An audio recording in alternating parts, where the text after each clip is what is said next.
सभी स्टूडेंट्स का क्रांति कंप्यूटर ट्रेनिंग इंस्टीट्यूट में स्वागत है। जितने भी लोग जुड़ चुके हैं उन सभी का स्वागत है। और आज की क्लास हमारी जो रहने वाली है वो क्लास सेकंड की ही, जो हमने मतलब जो पिछली क्लास ली थी हमने सेकंड वाली हिस्ट्री ऑफ कंप्यूटर की, उसी का पार्ट 2 है। और इसमें जो है हम जनरेशन्स ऑफ कंप्यूटर को डिस्कस करने वाले हैं।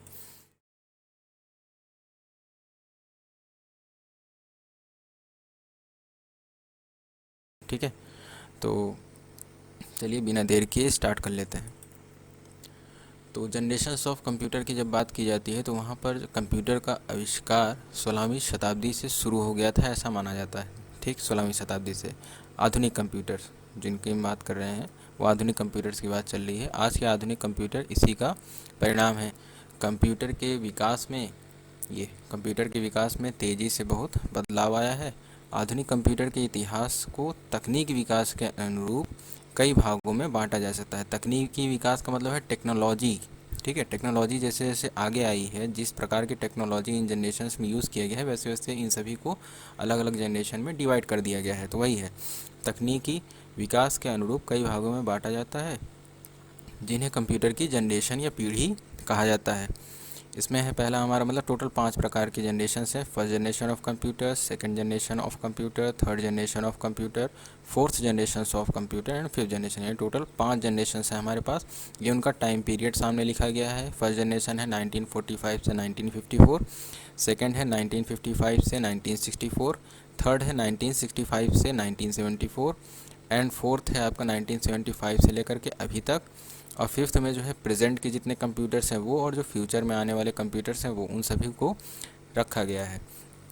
तो चलिए अब इनके जनरेशन्स के बारे में भी थोड़ा सा पढ़ लिया जाए। जो पहला जनरेशन ऑफ कंप्यूटर है वो पहला हमारा टॉपिक है। इस जनरेशन में वैक्यूम ट्यूब का प्रयोग किया गया था, जिससे इसका आकार काफ़ी बड़ा था तथा बिजली की खपत बहुत ज़्यादा होती थी। आगे मैं इसकी इमेज ले आकर के आपको दिखा दूंगा कैसा होता है कैसा नहीं। मतलब अभी के लिए आप ये जानिए कि जो पहले जनरेशन का कंप्यूटर था उसमें यूज़ किया गया था वैक्यूम ट्यूब टेक्नोलॉजी का यूज़ किया गया था।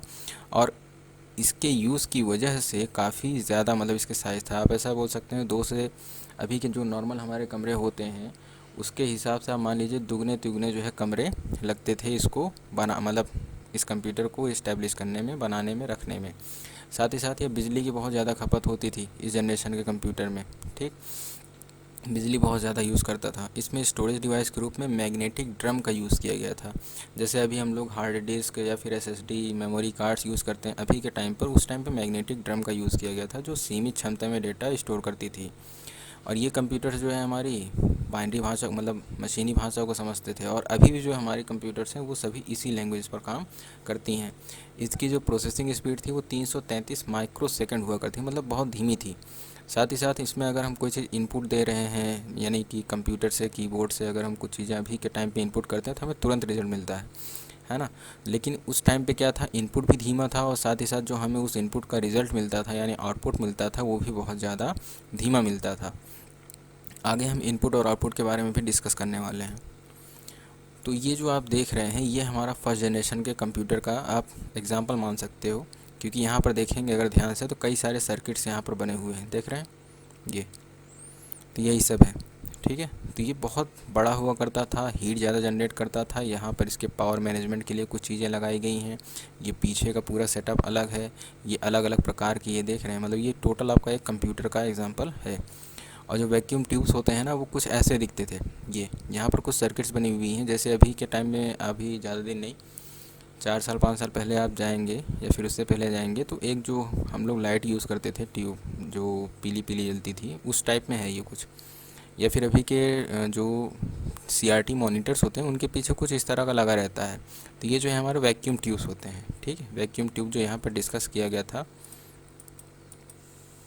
ये वैक्यूम ट्यूब है ना, यहाँ पर ये वैक्यूम ट्यूब कैसा दिखता था उसी के बारे में है ये। तो ये आपका वैक्यूम ट्यूब कुछ इस तरह से दिखता है। अगला है हमारा second generation of computer.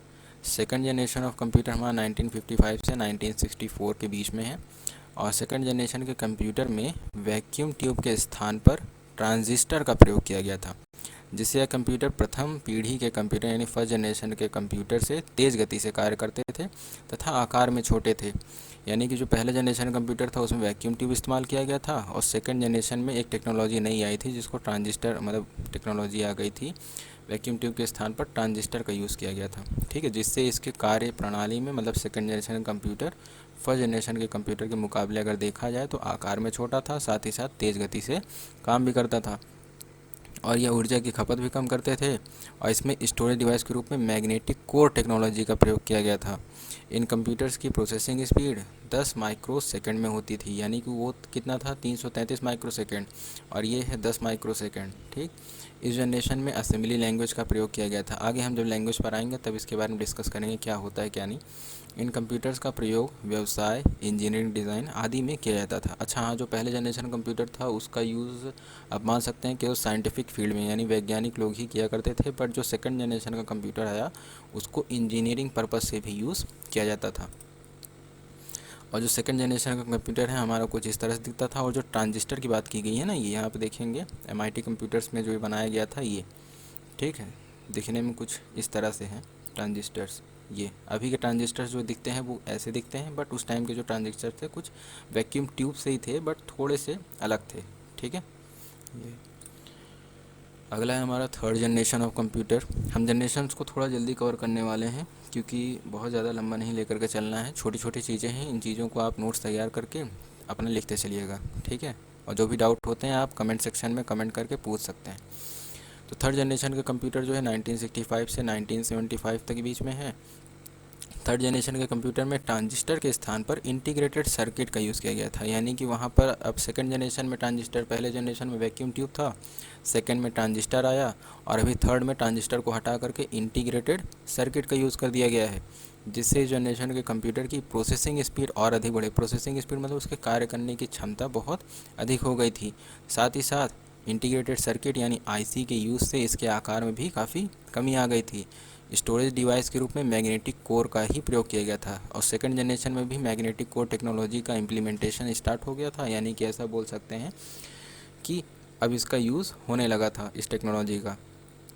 In computers की प्रोसेसिंग स्पीड 10 नैनो सेकेंड तक होती थी। देखिए फर्स्ट जनरेशन में 333 माइक्रो सेकेंड था, सेकंड जनरेशन में 10 माइक्रो सेकेंड था और थर्ड जनरेशन में 10 नैनो सेकेंड के आसपास आ गई है। कितने? 10 नैनो सेकेंड, ठीक है। इस जनरेशन में फोर्ट्रान, कोबोल, बेसिक आदि जैसी हाई लेवल लैंग्वेज का प्रयोग हुआ गया था, यानी कि थर्ड जनरेशन में ही आपके लैंग्वेजेस आ गई थी, हाई लेवल लैंग्वेजेस, जिनका प्रयोग प्रोग्रामिंग के लिए किया जाने लगा था। इन कंप्यूटर्स का प्रयोग online system, reservation system, database management आदि कार्यों में किया जाता था। और जो थर्ड जनरेशन का कंप्यूटर, हालांकि एग्जैक्टली थर्ड जनरेशन के कंप्यूटर नहीं है, बट हाँ कुछ मायनों में आप इसको एक एग्जांपल के तौर पर ले सकते हो, ठीक है। ये एक मिनट। और जो ट्रांजिस्टर्स थे ना, ये मतलब जो आईसी की बात चलिए तो आईसी कुछ इस प्रकार से होते हैं और एक आईसी जो है 3 लाख ट्रांजिस्टर्स के बराबर काम करती है, ठीक है। अब उसके बाद आता है हमारा फोर्थ जनरेशन ऑफ कंप्यूटर। चौथे जनरेशन का जो कंप्यूटर था उस कंप्यूटर में आईसी को और अधिक विकसित किया गया था, यानी आईसी पर ही और ज़्यादा काम किया गया था और मतलब उस पर जो काम किया गया उसी के सर्किट को और ज़्यादा मतलब विकसित कर दिया गया, जिसको हम लोग लार्ज इंटीग्रेटेड सर्किट कहते हैं। एक इंटीग्रेटेड सर्किट लगभग 3 लाख ट्रांजिस्टर्स के बराबर कार्य करती है। तो सोचिए जब लार्ज इंटीग्रेटेड सर्किट उसको और ज़्यादा लार्ज कर दिया गया, और भी ज़्यादा लार्ज करने का मतलब ये नहीं कि आईसी को और ज़्यादा बड़ा कर दिया गया, आईसी को और ज़्यादा छोटा करने की कोशिश की गई है, ठीक है। इस आविष्कार से सीपीयू एक छोटी सी चिप में आ गई और जो वो छोटी सी चिप होती है उसे हम लोग माइक्रो प्रोसेसर के नाम से जानते हैं। इन कंप्यूटर्स का आकार बहुत ही छोटा हो गया और मेमोरी बहुत अधिक बढ़ गई, ठीक है। मेमोरी के साथ साथ मतलब ऐसा मान सकते हैं जैसे जैसे हमारा कंप्यूटर पे काम हो रहा था उसी के साथ साथ हमारी मेमोरी भी धीरे धीरे डेवलप कर रही थी। इस जनरेशन में कंप्यूटर के विभिन्न नेटवर्क्स लैन या वैन का आविष्कार हुआ। लैन वैन यानी लोकल एरिया नेटवर्क और वाइड एरिया नेटवर्क, आगे जब इंटरनेट पढ़ेंगे तब इसके बारे में भी आएंगे, का आविष्कार हुआ। और इसकी जो स्पीड थी वो 300 नैनो सेकेंड्स थी, यानी कि उससे भी कम, ठीक है, सभी से कम थी। उसके बाद जो आपका आता है ये फोर्थ जनरेशन के कंप्यूटर, आप ऐसा फोर्थ जनरेशन के कंप्यूटर को भी एक एग्जांपल के तौर पे ऐसे ले सकते हैं। और ये जो है होता था आपका माइक्रो प्रोसेसर, जो पुराना मॉडल है, ठीक है, उसके हिसाब से। अभी के जो प्रोसेसर्स आते हैं वो ऐसे नहीं होते हैं, आगे हम देखेंगे कैसे हैं। अगला है हमारा फिफ्थ जनरेशन ऑफ कंप्यूटर। इसके अंदर हमने पहले बताया जो अभी के कंप्यूटर्स हैं वो और जो फ्यूचर में आने वाले कंप्यूटर्स हैं वो, उन सभी को इसमें रखा गया है, लिखा भी है। इस जनरेशन के कंप्यूटर में वर्तमान के पावरफुल एंड हाई टेक्नोलॉजी से लेकर भविष्य में आने वाले कंप्यूटर्स तक को शामिल किया गया है। इस पीढ़ी के कंप्यूटर में आर्टिफिशियल इंटेलिजेंस यानी एआई को समाहित करने का प्रयास किया गया है और अभी भी आगे किया जा रहा है। ठीक है, और इस पर काम अभी जारी है। आर्टिफिशियल इंटेलिजेंस का आप मान सकते हैं, जैसे आप लोग अगर गूगल असिस्टेंट का यूज़ किए हों या फिर जो लोग एप्पल का ही मोबाइल यूज़ करते हैं उनमें सीरी होता है। ठीक है, और यहाँ माइक्रोसॉफ्ट के ऑपरेटिंग सिस्टम में अब एक आ गया है कॉर्टेना। मतलब कुछ ऐसी टेक्नोलॉजी जो इंसानों से बात करने में सक्षम हो, इंसानों का काम करने में सक्षम हो। और आर्टिफिशियल इंटेलिजेंस का मतलब है कृत्रिम बुद्धि भी बोल सकते हैं, यानी कि जब कंप्यूटर अपनी बुद्धि से अपने कामों को करने लगे। ठीक है, इस पर आगे हम चर्चा करेंगे, बहुत ही लंबा टॉपिक है। इस जनरेशन में नए इंटीग्रेटेड सर्किट यानी ultra large scale integrated circuit और very large scale integrated circuit का प्रतिस्थापन करना शुरू किया गया है। और उसी के जनरेशन्स में जो अभी हमारे माइक्रो प्रोसेसर देखने को मिलते हैं, जो बोलते हैं कि i5 कंप्यूटर है, i7 कंप्यूटर है, i9 कंप्यूटर है, इंटेल की ये सारी चीज़ें, तो वो सब जो है उसी के माध्यम से बनाए गए हैं, इन्हीं सब इंटीग्रेटेड सर्किट्स का यूज़ करके। कंप्यूटर्स जो अभी के कंप्यूटर्स हैं यानी 5th जनरेशन के कंप्यूटर, वो जैसे आपके अभी डेस्कटॉप, लैपटॉप, पाम टॉप, ये सब जो हैं इन्हीं के अंदर में आते हैं। जैसे अभी आप देख लीजिए, ये अभी के कंप्यूटर्स हमारे कैसे दिखते हैं, कुछ ऐसे दिखते हैं, एकदम फ्लैट स्क्रीन लैपटॉप है। और ये जो माइक्रो प्रोसेसर होता है ये अभी का है हमारा, जो अभी भी यूज़ हो रहे हैं। ठीक है, और एआई के अंतर्गत जो है हम रोबोट्स को ले सकते हैं कि ये रोबोट्स कुछ ऐसे होते हैं। ठीक है, तो आज की क्लास में इतना ही, और वीडियो को पूरा देखने के लिए धन्यवाद, बेस्ट ऑफ लक। और जितने भी आपके क्वेश्चंस हैं इस टॉपिक से रिलेटेड, जनरेशन से रिलेटेड या फिर पिछली क्लास से रिलेटेड, वो आप कमेंट सेक्शन में कमेंट कर दीजिए। अगली वीडियो में उन क्वेश्चंस को पुट करके उनका सॉल्यूशन प्रोवाइड करवा दिया जाएगा। ठीक है।